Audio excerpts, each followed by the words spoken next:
Hello everyone, welcome back to my YouTube channel Legal World. Myself Dr. Seema Goyal. As in the series of Banking Law and Negotiable Instrument Act, I have discussed many important questions relating to the Banking Law and Negotiable Instrument Act. Today in this video, I am going to discuss one more important question relating to the Negotiable Instrument Act. My question is, define the term endorsement and what are the different types of endorsement? Explain with the suitable examples.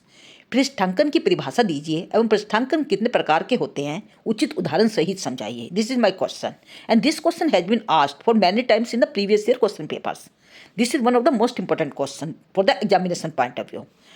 If you talk about the term endorsement, किसी भी विनिमय साध्य विलेख की पीठ पर हस्ताक्षर करना, किसी भी विनिमय साध्य विलेख की पीठ पर हस्ताक्षर करना अथवा किसी व्यक्ति का नाम लिखकर हस्ताक्षर करना ही एंडोर्समेंट कहलाता है, जिसे बेचान भी कहा जाता है. भारतीय विनिमय साध्य विलेख अधिनियम की धारा 15 के अनुसार जब किसी विनिमय साध्य विपत्र पर लेखक या धारक विपत्र की पीठ पर या मुख्य पृष्ठ या फिर उसके साथ लगे कागज को किसी पर्ची पर हस्ताक्षर के उद्देश्य से लेखक से भिन्न अन्य रूप से हस्ताक्षर करता है तो ये कहा जाएगा कि उसने विपत्र को पृष्ठांकित किया है या एंडोर्स किया है और वह उसका पृष्ठांकनकर्ता कहलाता है. If we talk about the various characteristics of the endorsement, there are certain characteristics of the endorsement which are described as follows. Number 1, पृष्ठांकन सामान्यतः विपत्र की पीठ पर ही किया जाता है, परंतु वैधानिक दृष्टि से विपत्र के मुख पर या अथवा किसी कागज या पर्ची पर भी पृष्ठांकन किया जा सकता है जो विपत्र के साथ संलग्न होती है.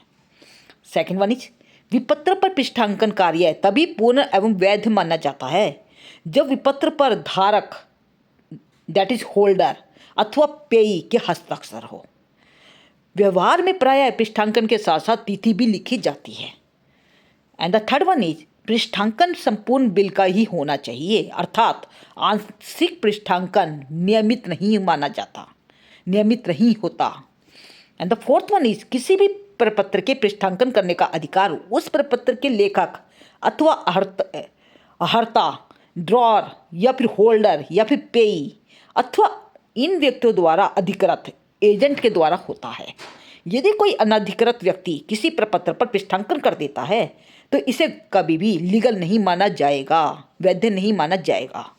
And the fifth one is, यदि किसी प्रपत्र पर पृष्ठांकन तो कर दिया जाए परंतु उसकी स्फुर्दगी न की जाए तो जो वो पृष्ठांकन होता है वो अधूरा ही रह जाएगा. And the last one is, पृष्ठांकन स्याही द्वारा ही किया जाना चाहिए, ये आवश्यक है. If you talk about the term who is endorsee, यदि हम बात करते हैं कि पृष्ठांकन कौन कर सकता है तो इसके संबंध में कुछ व्यक्ति बताए जाते हैं. पृष्ठांकन निम्न व्यक्तियों द्वारा किया जा सकता है. नंबर 1, लेख पत्र के धारक द्वारा, होल्डर द्वारा. सेकेंड वन इज, लेख पत्र बनाने वाले के हस्ताक्षर द्वारा जो बनाने वाले की हैसियत से नहीं किए जाते. And the third one is, लेख पत्र के अदाता, ये वह व्यक्ति जिसके लिए पृष्ठांकन बेचान किया जा चुका है कि हस्ताक्षर द्वारा भी पृष्ठांकन किया जा सकता है. These are the certain persons who can endorse a document. If we talk about the effects of endorsement, as per section 50, there are the certain effects of the endorsement. Number 1, विलेख पत्र का स्वामित्व पृष्ठांकन करने वाले से उस व्यक्ति को हस्तांतरित हो जाता है जिसके लिए पृष्ठांकन किया जाता है. सेकंड, उस व्यक्ति को जिसके लिए पृष्ठांकन किया गया है आगे प्राक्रमण का अधिकार उसे मिल जाता है. And the last one is, ऐसे व्यक्ति को अपने नाम में विलेख पत्र के सभी पक्षों के विरुद्ध अभियोग चलाने का अधिकार भी मिल जाता है. तो these are the certain effects of the endorsement. If we talk about the various types of the endorsement, there are the certain types. Number 1, blank or journal endorsement. That is the first type. Means कोरा या सामान्य पृष्ठांकन. यदि बेचान करने वाला व्यक्ति check के पीठ पर अपने हस्ताक्षर कर देता है, अपने सिग्नेचर कर देता है और उस व्यक्ति का नाम नहीं लिखता जिसके नाम बेचान या पृष्ठांकन किया जा रहा है तो उसे कोरा या सामान्य पृष्ठांकन कहा जाता है. इस प्रकार का प्रपत्र बेचान के बाद बियरर बन जाता है। And the second type that is full and special endorsement, that is पूर्ण या विशेष पृष्ठांकन। विशेष पृष्ठांकन में बेचान करने वाला व्यक्ति चेक या बिल की पीठ पर हस्ताक्षर करने से पहले व्यक्ति का नाम लिखता है और फिर नीचे हस्ताक्षर कर देता है। विशेष पृष्ठांकन में बेचान करने वाला व्यक्ति चेक या बिल की पीठ पर पहले किसी व्यक्ति का नाम लिखता है और फिर नीचे हस्ताक्षर कर देता है। इसके द्वारा प्रपत्र का मालिक उसकी रकम किसी विशेष व्यक्ति को दिलवाना चाहता है। If we talk about the examples of these types of endorsement, there are the two examples. उपरोक्त दोनों प्रकार के पृष्ठांकन का अंतर इन उदाहरणों से स्पष्ट किया जा सकता है। First one is that is blank and general endorsement, where there is no name that is written before the making the signature. And in case of full and special endorsement, first name is given and then after sign is done.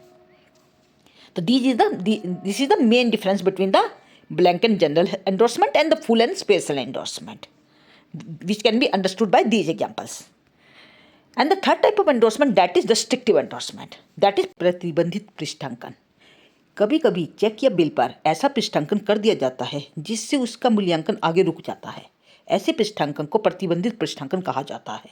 इस प्रकार के पृष्ठांकन में प्रायः कुछ शब्दों का प्रयोग किया जाता है जो निम्नलिखित है, जैसे कि केवल कन्हैया लाल को भुगतान कीजिएगा, कन्हैया को आदेशानुसार संग्रह के लिए दीजिए, कमलकांत के लिए कन्हैया को भुगतान कीजिए.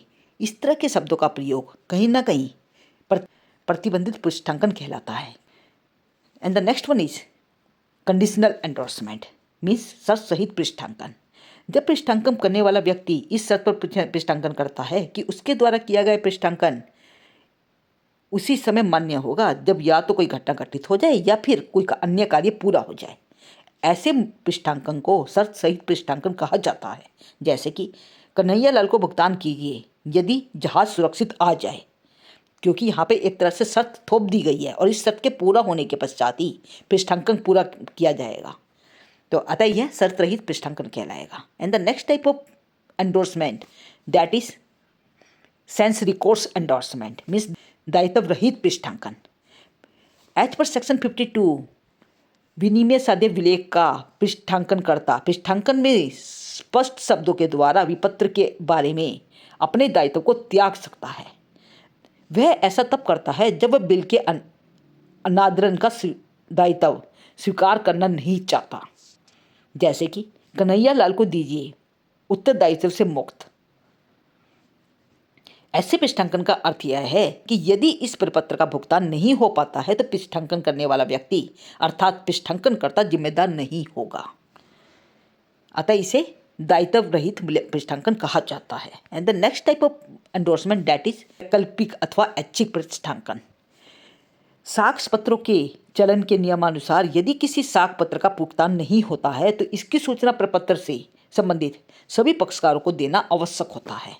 कभी कभी कोई पक्ष पृष्ठांकन करते समय यह स्पष्ट कर देता है कि अनादरण की दशा में उसे सूचना देने की आवश्यकता नहीं है. ऐसे पृष्ठांकन को ऐच्छिक अथवा वैकल्पिक पृष्ठांकन कहा जाता है. जैसे कि कन्हैया लाल को दीजिए अनादरण की सूचना से छूट है. इस तरह का जो पृष्ठांकन है वो कहीं ना कहीं वैकल्पिक पृष्ठांकन कहलाएगा. And the next type of endorsement that is partial endorsement, आंशिक पृष्ठांकन. जब पृष्ठांकनकर्ता विपत्र में लिखी संपूर्ण राशि न दिलवाकर उसका एक ही अंश दिलवाना चाहता है तो इसे आंशिक या पार्शियल एंडोर्समेंट कहा जाता है. यदि वो 500 रुपये के चेक में केवल 250 रुपये या 200 रुपये दिलवाना चाहेगा तो इस प्रकार के पृष्ठांकन में, जैसे कि कन्हैया लाल को 200 रुपये का भुगतान कीजिए, तो इस तरह का जो पृष्ठांकन है वो आंशिक पृष्ठांकन कहलाता है. And one is forced endorsement, means जाली बेचान. यदि किसी आदेशित चेक पर जो सब प्रकार से पूर्ण है बेचान करने वाले के हस्ताक्षर यदि उसे जाली बना दिए जाते हैं तो ऐसी अवस्था में बेचान को जाली बेचान कहा जाएगा। इस प्रकार के एंडोर्समेंट को फोर्स्ड एंडोर्समेंट कहा जाता है। कि बैंक ऐसे बेचान होने पर भी चेक का भुगतान कर देता है तो बैंक का कोई उत्तरदायित्व नहीं होता, क्योंकि उससे यह आशा नहीं की जाती कि वो सभी बेचानकर्ताओं के हस्ताक्षर की पहचान कर सके। So this was all about the types of endorsement, and this is one of the most important question for the examination point of view. And if you have any doubt, then you must put down in the comment section, and don't forget to like, share and subscribe this channel for the further update. Thank you.